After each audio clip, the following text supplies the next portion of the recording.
आपके साथ सोनिया। आइए नजर डालते हैं आज की कुछ बेहद खास खबरों पर।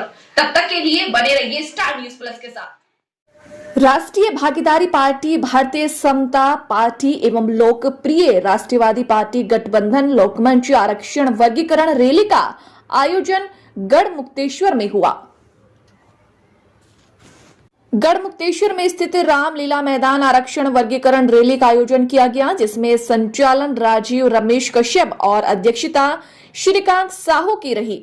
आरक्षण वर्गीकरण रैली के दौरान मुख्य अतिथि मास्टर आरडी प्रजापति, विशिष्ट अतिथि श्रीकांत साहू, राजेश प्रजापति, अध्यक्ष लोकप्रिय राष्ट्रवादी पार्टी राष्ट्रीय भागीदारी पार्टी के राष्ट्रीय अध्यक्ष चुन्नीलाल प्रजापति ने कहा कि भाजपा केवल जातिवाद पर राजनीति कर रही है, पिछड़ा वर्ग आदि उत्पीड़न हो रहा है। इसमें हमें आगामी चुनाव को लेकर बहुत ही सतर्क रहना होगा ताकि हम लोगों का उत्पीड़न ना हो, ऐसी पार्टी को सत्ता में लाना होगा। पूर्व विधानसभा प्रत्याशी राष्ट्रीय भागीदार पार्टी संयोजक वीरेंद्र सिंह प्रजापति ने कहा कि हम सबको अपनी आरक्षण की लड़ाई एकजुट होकर कड़ी मेहनत और सच्ची लगन के साथ लड़नी चाहिए, क्योंकि भाजपा हम लोगों को बांटने का काम कर रही है। हमको आगामी चुनाव में सोच समझकर अपना वोट डालना है। इस दौरान इंदल प्रजापति, मांगेराम प्रजापति, बालू सिंह प्रजापति, नवीन प्रजापति, शीशपाल सिंह, डॉक्टर शेषनाथ प्रजापति, बालकृष्ण प्रजापति समेत प्रजापति समाज के हजारों लोग मौजूद रहे। स्टार न्यूज प्लस के लिए उत्तर प्रदेश के हापुड़ से साक्षी कश्यप की रिपोर्ट।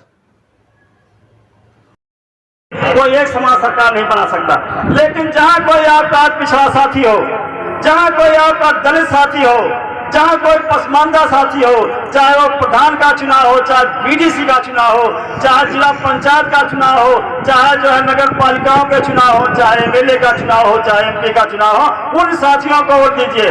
लेकिन उन साथियों को वोट देने से पहले आपको सोचना होगा, ये इस साथी को अगर हम आगे बढ़ा रहे हैं तो यह साथी हमारी लड़ाई लड़ेगा कि किसी दूसरे की लड़ाई लड़ेगा। अगर आपका साथी आपके काम का कोई भाजपा में है, कोई सपा में है, कोई बसपा में है, तो कसम खा लो उसको वोट नहीं देना है साथियों, क्योंकि जो है वो तो रबर स्टाम्प होता है उन पार्टियों का साथी। वो आपकी बात नहीं कहेगा, आपकी बात अगर कोई कहेगा तो राष्ट्रीय भागीदारी पार्टी से जीत करके जो है जो जाएगा, जो भारतीय समता समाज पार्टी से जीत के जाएगा वो करेगा। और साथियों, जैसा हमारे वीरेंद्र भाई ने कहा, जिस दिन आप जो है लोगों को चुनाव हराना जो है शुरू कर देंगे, उस दिन आपकी मांग पूरी कर दी जाएगी।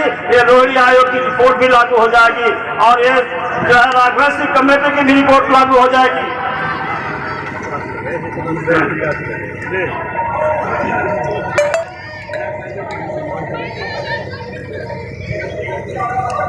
ये राघवेंद्र सिंह कमेटी की भी रिपोर्ट लागू हो जाएगी। हाँ भाई, लेकिन बस थोड़ा सा आपको समझदारी दिखाना होगा। जिस दिन उनको लग जाएगा कि ये पिछड़ा समाज, दलित समाज, ये पसमानदा समाज नाम बंद हो रहा है, वोट बंद हो रहा है राष्ट्रीय भागीदारी पार्टी के पक्ष में, उस दिन जो है ये रिपोर्ट लागू हो जाएगी साथी। और मैं कह रहा हूं, मैं आपके साथ खड़ा हूं, मैं आपके साथ खड़ा हूं रिपोर्टों को लागू करवाने के लिए और अब पिछड़ा दलित पसमानदा को न्याय दिलाने के लिए मैं ताउम्र लड़ता रहूंगा साथियों, मेरा हक चाहे जो भी हो।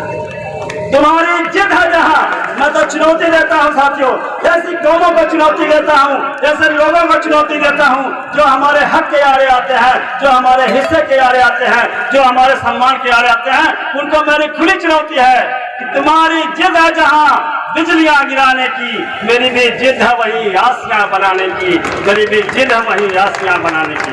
साथियों, इन बातों के साथ मैं अपनी बात समाप्त करता हूं।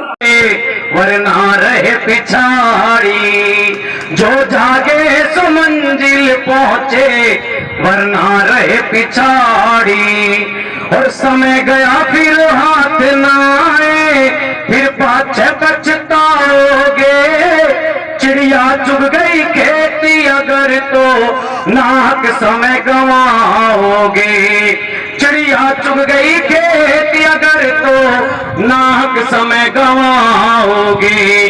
फिर कुछ ना कर पाओगे तुम, फिर कुछ ना कर पाओगे, वो है करने की बारी। जो जागे सो मंजिल पहुंचे, वरना रहे पिछाड़ी। यानी जो समाज को एक करने की यहाँ पर बात कही जा रही है, अपने समाज को